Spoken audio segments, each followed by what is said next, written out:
हिमतीची उंच झेप. प्रवीण कुमार, पद्मश्री 2026. 15 मीटर दूर 2 पोलवर टेकलेला 4 मीटरचा क्रॉस बार.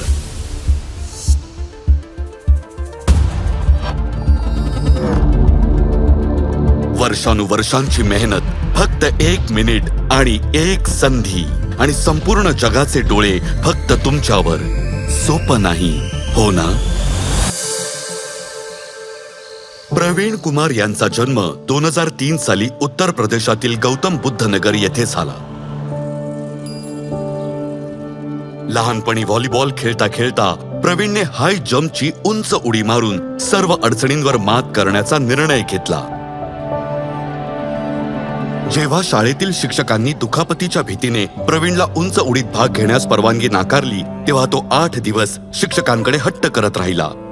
शिक्षकांना ऐकावं लागलं आणि 10 वाजताच्या कार्यक्रमात 8 वाजता त्याचं नाव लिहिलं गेलं.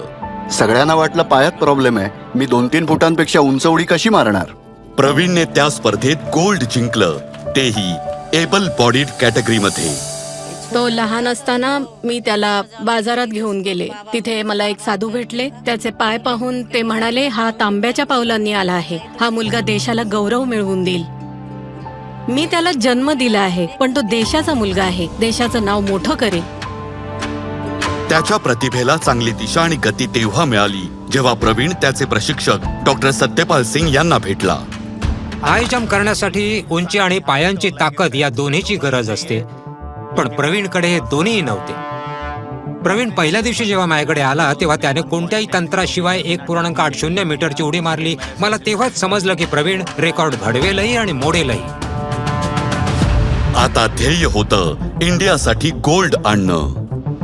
पण 2019 हे वर्ष प्रवीणसाठी सर्वात कठीण होतं. एकीकडे त्याच्या दुखापती त्याला सतावत होत्या आणि दुसरीकडे त्याच्या खेळाची कॅटेगरीही बदलली होती. प्रवीण 1 वर्ष रात्रंदिवस मेहनत करत राहिला. त्याने हार मानली नाही.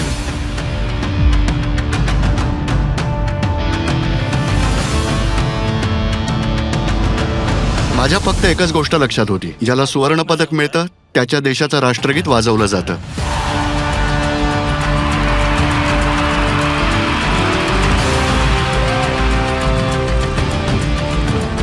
प्रवीणने अनेक आंतरराष्ट्रीय स्पर्धांमध्ये उत्कृष्ट कामगिरी केली. तसेच पॅरिस पॅरालिम्पिक्स मध्ये नवीन विक्रम प्रस्थापित करून सुवर्ण पदकही जिंकलं. आता मी नवीन खेळाडूंनाही सांगतो की हिम्मत आणि कठोर परिश्रमाने काहीही शक्य आहे. मी मेडलसाठी खेळत नाही, मी खेळतो कारण मला भारतासाठी खेळायला आवडतं. श्री प्रवीण कुमार, पद्मश्री 2026.